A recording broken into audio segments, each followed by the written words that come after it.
अस्सलामुअलैकुम student real analysis second उसका unit number 1 हमने स्टार्ट किया है रीमान सेटलिजीज इंटेग्रल। उसका लेक्चर नंबर 7 है। आज ऑलरेडी हमने 6 लेक्चर कंडक्ट किए हैं। तो जो प्रीवियस लेक्चर था उसमें 2 प्रॉपर्टीज़ ऑफ रीमान सेटलिजीज इंटेग्रल देखी थी। तो ये थर्ड प्रॉपर्टी है रीमान सेटलिजीज इंटेग्रल। देखें क्या दिया हुआ इसमें। फर्स्ट प्रॉपर्टी में हमने क्या देखा था वैसे। फर्स्ट प्रॉपर्टी में ये था कि अगर आपके पास कोई 2 फंक्शंस हों जो इंटीग्रेबल्स हों तो उनका जो सम होता है वो भी इंटीग्रेबल होता है। इसी तरह फर्स्ट प्रॉपर्टी में हमने ये देखा था कि सपोज दैट आपके पास एक रियल फंक्शन, एक हमारे पास इंटीग्रेबल फंक्शंस है, तो अगर आप उसे किसी स्केलर वैल्यू से मल्टीप्लाई करेंगे तो वो इंटीग्रेबल ही रहेगा। ठीक है, तो आज ये प्रॉपर्टी नंबर 3 देख लेते हैं। लेट करते हैं f1 be are integrable functions, f2 be are integrable functions. 2 हमारे पास f1 and f2 are 2 integrable functions हैं। प्रूव क्या करना है, then prove that f1 minus f2 are integrables. इनका जो डिफरेंस होगा वो भी इंटीग्रेबल होगा। आल्सो प्रूव दैट के इंटीग्रेबल फंक्शंस का जैसे a integration limit a to b f1 minus f2 d alpha is equal to क्या शो करना है, limit a to b integration f1 d alpha minus a to b f2 d alpha, ये show करना है हमने। तो first of all तो हम ये शो करेंगे कि f1 minus f2 two functions अगर इंटीग्रेबल हैं तो उनका जो डिफरेंस होता है वो भी इंटीग्रेबल होता है। चलें प्रूफ देखते हैं इसका। Since f1 f2 are इंटीग्रेबल्स, given है कि f1 f2 both are integrables functions हैं एंड वी नो दैट। देखें हमने ये जो फर्स्ट प्रॉपर्टी इसकी देखी थी, देखें f2 इंटीग्रेबल है तो किसी भी इंटीग्रेबल फंक्शंस को अगर किसी स्केलर वैल्यू से रियल नंबर से मल्टीप्लाई करते हैं तो वो इंटीग्रेबल रहता है। तो ये जो आपके पास फंक्शन होगा -1 f2 is also integrable functions. तो ये यहाँ पे जो हमने -1 लिया है ये एक रियल नंबर्स है, तो ये इंटीग्रेबल फंक्शन है हमारे पास। -1 f2 एक इंटीग्रेबल फंक्शन है, f1 भी इंटीग्रेबल्स है। तो सेकंड जो प्रॉपर्टी थी वो हमने ये देखी थी कि 2 इंटीग्रेबल फंक्शंस का जो सम होता है वो भी इंटीग्रेबल्स होता है। तो also we know that sum of 2 integrable function is also integrable. Then ये जो f1 एक फंक्शन है, -1 f2 ये फंक्शन है, इनका जो सम होगा, इनको हमने सम अप किया है तो इनका जो सम होगा वो भी एक इंटीग्रेबल फंक्शन होगा। तो f1 plus -1 f2 is integrable. तो आप इसे इंटीग्रेबल्स है तो इंटीग्रेबल्स फंक्शन से बिलोंग करेगा, तो इसको इस फॉर्म में आप राइट कर दें। ठीक हो गया। तो यही हमने क्या करना था, प्रूव करना था कि 2 इंटीग्रेबल्स फंक्शंस का जो डिफरेंस होता है वो भी इंटीग्रेबल होता है। नेक्स्ट आप प्रूव कर रहे हैं। आल्सो देखें ये प्रॉपर्टी भी हमने शो की थी, सो वी नो दैट। देखें ये प्रॉपर्टी शो की थी कि आप इंटीग्रेशन लेते हैं 2 इंटीग्रेबल फंक्शंस के सम की तो वो सेपरेट के इक्वल होती है। तो देखें ये अभी हमने प्रूव किया है कि f1 प्लस -1 f2 वो ये दोनों जो हैं इंटीग्रेबल हैं, तो इनकी जो सम की इंटीग्रेशन होगी वो सेपरेट के इक्वल होगी। ये ऑलरेडी हमने प्रूव की है प्रॉपर्टी। तो ये सम के लिए सम ऑफ 2 इंटीग्रेबल फंक्शंस का जो इंटीग्रेशन है वो सेपरेट के इक्वल होता है। ये प्रॉपर्टी सेकंड प्रॉपर्टी हमने अप्लाई की है इसमें। तो आप इसे, ये जो कांस्टेंट है ये बाहर आ जाएगा। ठीक है, तो ये प्रॉपर्टी भी वैसे प्रूव की थी कि अगर किसी स्केलर कोई भी वैल्यू है हमारे पास स्केलर तो आप उसे मल्टीप्लाई करते हैं। किस तरह की वैल्यू थी हमारे पास, ये देखें। ये suppose that, let's suppose first property कि C1 जो है या C कह लें, कोई भी रियल नंबर है तो आप उसकी जो इंटीग्रेशंस लेंगे, इंटीग्रेशंस a से b किसके इक्वल होता है, CAB f।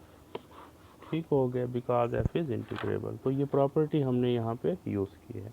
तो ये थर्ड प्रॉपर्टी हमारे पास प्रूव हो जाएगी। ये थर्ड प्रॉपर्टी यही हमने इसमें प्रूव करनी थी, तो ये प्रूव हो जाएगी। इसी तरह नेक्स्ट हमारे पास फोर्थ प्रॉपर्टी है। देखिए फोर्थ प्रॉपर्टी में क्या है, फोर्थ प्रॉपर्टी गिवन है लेट करते हैं f1 जो है एक इंटीग्रेबल फंक्शंस है and f2 are also integrable function. तो शो क्या करना है, then prove that any two scalar numbers, any two real numbers अगर हमारे पास हैं, C1 को हम मल्टीप्लाई करते हैं F1 से एंड C2 को हम मल्टीप्लाई करते हैं F2 के एंड इनका सम करते हैं, तो ये जो आपके पास रिज़ल्ट आएगा ये इंटीग्रेबल होगा, ये हमने शो करना है। तो बहुत सिंपल है, जो प्रीवियस हमने प्रॉपर्टीज़ प्रूव की हैं सम के लिए, स्केलर के लिए। फर्स्ट प्रॉपर्टी यही थी कि अगर एक इंटीग्रेबल फंक्शन है तो उसे किसी स्केलर वैल्यू से मल्टीप्लाई करते हैं तो वो इंटीग्रेबल रहता है। इसी तरह जो सेकंड प्रॉपर्टी थी वो हमने क्या शो की थी कि टू इंटीग्रेबल फंक्शंस का जो सम होता है वो भी इंटीग्रेबल होता है। आल्सो ये शो करना है। तो चलें प्रूफ देख लेते हैं।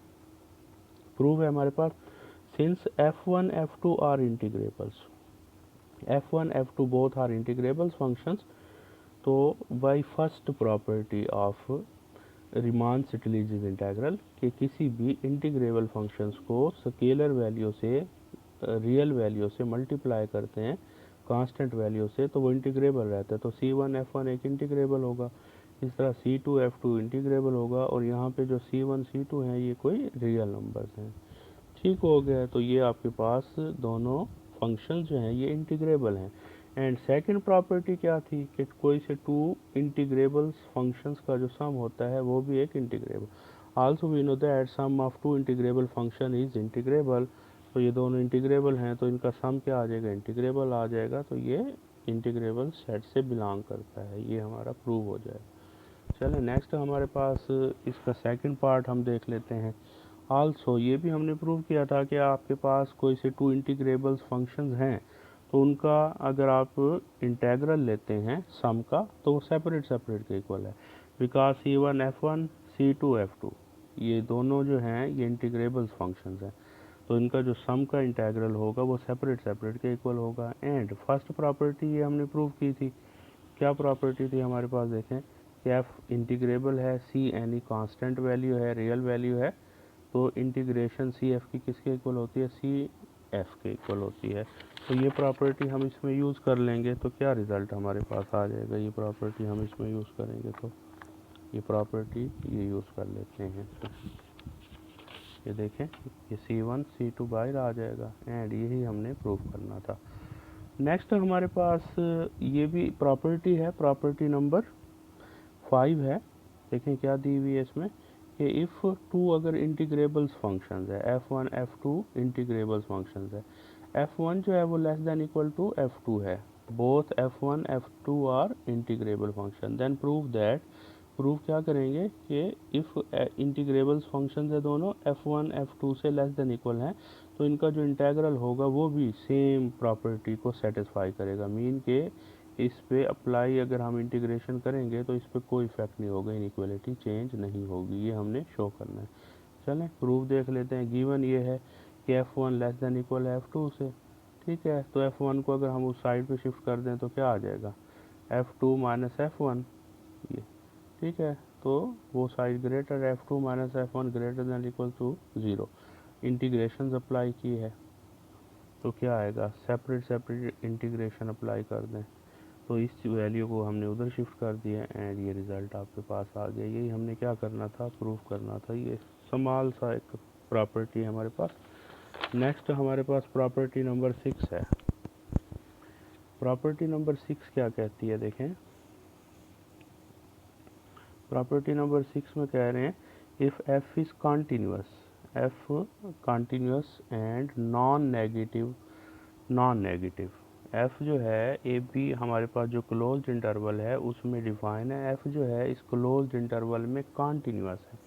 कॉन्टीन्यूस मीन कि हम इसका अगर ग्राफ ड्रा करेंगे तो उसमें उसका जो ग्राफ होगा वो ब्रेकेबल नहीं होगा, अनब्रेकेबल, तो वो कॉन्टीन्यूस है।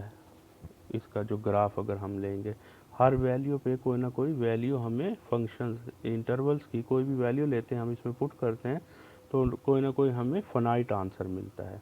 If F is continuous and non negative, and जो आंसर मिल रहा है वो नॉन नेगेटिव है, मीन के नेगेटिव हमें जो आउटपुट मिल रही है वो नेगेटिव भी नहीं मिल रही, ओनली ज़ीरो या फिर ज़ीरो से greater.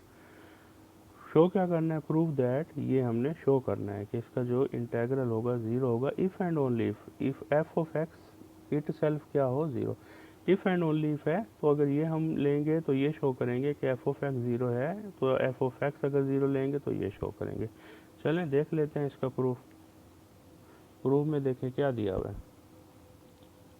Consider that P be the usual partition, suppose कर लेते हैं कि पी हमारे पास जो इंटरवल है क्लोज्ड इंटरवल ए बी की यूजुअल पार्टीशन है। आल्सो देखें, आपको पता है ये जो फंक्शन है हमारे पास जो है क्लोज्ड इंटरवल में कॉन्टीन्यूअस है, तो अगर कॉन्टीन्यूअस है तो मस्ट है एफ जो है इस क्लोज्ड इंटरवल में मस्ट है बाउंडेड भी होगा। हर कॉन्टीन्यूअस फंक्शन बाउंडेड होता है, तो अगर इसमें ये बाउंडेड होगा तो एफ की सुप्रीमम एंड इन्फीमम जो है इसमें एग्जिस्ट करेगी। तो अगर एफ इसमें बाउंडेड है, सुप्रीमम इन्फीमम मस्ट एग्जिस्ट कर रही है, तो सब इंटरवल्स में ईच सब इंटरवल्स की भी सुप्रीमम एंड इन्फीमम एफ की सुप्रीमम इन्फीमम मस्ट एग्जिस्ट करेगी। तो यहाँ ये देखें हम लेट कर लेते हैं, बिकॉज एफ जो है वो बाउंडेड है, कॉन्टीन्यूअस है, तो मस्ट है हर एक सब इंटरवल में सुप्रीमम एंड इन्फीमम एफ की मस्ट एग्जिस्ट करती है। तो एम आई जो है वो सुप्रीमम है एफ ऑफ एक्स की फॉर ऑल सब इंटरवल। तो अगर आप वन लेते हैं यहाँ पे आई को वन रिप्लेस करते हैं तो फर्स्ट आपके पास जो है ना सब इंटरवल आ जाएगा एक्स ज़ीरो से एक्स वन, ठीक हो गए। अगर आप टू रिप्लेस करते हैं तो सेकंड सब इंटरवल। तो लेट सपोज हमने ये सपोज किया, बिकॉज देखें गिवन क्या है, बिकॉज के एफ ऑफ एक्स किसके इक्वल है, ज़ीरो के। अगर एफ ऑफ एक्स हमारे पास ज़ीरो है तो ये जो फंक्शन है ये ज़ीरो के इक्वल है मीन। तो आप इस फंक्शंस में कोई भी इंटरवल की वैल्यू लें, जैसी मर्ज़ी वैल्यू आप इसमें रिप्लेस करें आपको ज़ीरो आंसर मिलेगा। जैसी मर्ज़ी आप हर वैल्यू पे आंसर आपको ज़ीरो मिलेगा। इसी तरह अपर जो इसमें हमारे पास सुप्रीमम है वो भी ज़ीरो होगी, बिकॉज हर वैल्यू पे आंसर ज़ीरो मिल रहा है, तो इसकी सुप्रीमम एंड इन्फीमम क्या होगी, मस्ट है ज़ीरो। तो सुप्रीमम और इन्फीमम अगर ज़ीरो है तो लोअर सम जब आप लेंगे, बिकॉज लोअर सम किस पे डिपेंड कर रहा होता है, इन्फीमम वैल्यू पे। लोअर सम में ये शामिल होती है इन्फीमम, तो आपके पास लोअर सम भी ज़ीरो होगा। सिमिलरली अगर अपर सम कैलकुलेट करेंगे, by definition of upper sum M i उसमें इन्वॉल्व होता है, ठीक है ना। तो ये ऑलरेडी हमने वैसे डिस्कस की हुई हैं चीज़ें। देखें लोअर सम का क्या फार्मूला होता है, लोअर सम जो होता है एफ का वो किसके इक्वल होता है, लोअर सम हमारे पास होता है summation i is equal to one से N M i delta alpha i. M i mean हमारे पास इन्फीमम, तो यहाँ पे जब इन्फीमम ज़ीरो पुट करेंगे तो ज़ीरो हो जाएगा। इसी तरह सिमिलरली अपर सम का भी फार्मूला हमने डिस्कस किया हुआ है, ये देखें capital M i delta alpha आई, तो यहाँ पे एम आई इन्वॉल्व है, तो इसमें जब ज़ीरो पुट करेंगे तो ये ज़ीरो हो जाएगा। तो अपर सम भी आपको ज़ीरो मिल रहा है, लोअर सम भी ज़ीरो मिल रहा है। तो अब देखें लोअर सम की अगर सुप्रीमम ले लें, ये जो आपके पास लोअर सम है अगर आप इसकी सुप्रीमम ले लें तो ये कन्वर्ट हो जाता है लोअर इंटेग्रल में। तो ये जो आपके पास लोअर सम है ये ज़ीरो है, तो इसकी जो आप लेंगे सुप्रीमम वो ज़ीरो ही रहेगी, तो लोअर सम ज़ीरो। इस तरह इसकी इन्फीमम ले लें तो वो भी ज़ीरो आएगी, बिकॉज ये ज़ीरो है। तो ये देखें अगर अपर सम ज़ीरो है तो आप इसकी इन्फीमम लेंगे वो भी ज़ीरो आएगी। तो लोअर सम भी ज़ीरो है, अपर सम भी ज़ीरो है, तो लोअर सम अपर सम अगर ज़ीरो आ रहा है तो इंटेग्रल जो होगा हमारे पास, मतलब upper integral is equal to lower integral आ गया, तो upper integral is equal to lower integral and, तो वो जो आपके पास इंटेग्रल होगा वो भी ज़ीरो होगा, ठीक हो गया। तो ये हमारे पास इसका एक पार्ट हुआ है। कन्वर्स देखते हैं, कन्वर्स में हम सपोज कर लेते हैं कि ए से बी एफ जो है डी अल्फ़ा वो ज़ीरो के इक्वल है एंड शो करेंगे कि एफ ऑफ एक्स ज़ीरो है। तो देखें ये इंटेग्रल ज़ीरो है, तो इंटेग्रल ज़ीरो का होने का क्या मीनिंग है कि इसका जो अपर इंटेग्रल है एंड लोअर इंटेग्रल है बोथ आर ज़ीरो। तो क्या रिज़ल्ट आ जाएगा हमारे पास, देखें कि upper integral and lower integral lower integral both are zero. Upper integral lower integral अगर ज़ीरो है तो मस्ट है लोअर सम भी ज़ीरो होगा। इसी तरह अपर इंटेग्रल ज़ीरो है तो मस्ट है अपर सम भी हमारे पास ज़ीरो होगा। तो अपर सम ज़ीरो है तो मस्ट है एम आई ज़ीरो होगा। इसी तरह हमारे पास कैपिटल एम आई भी ज़ीरो होगा।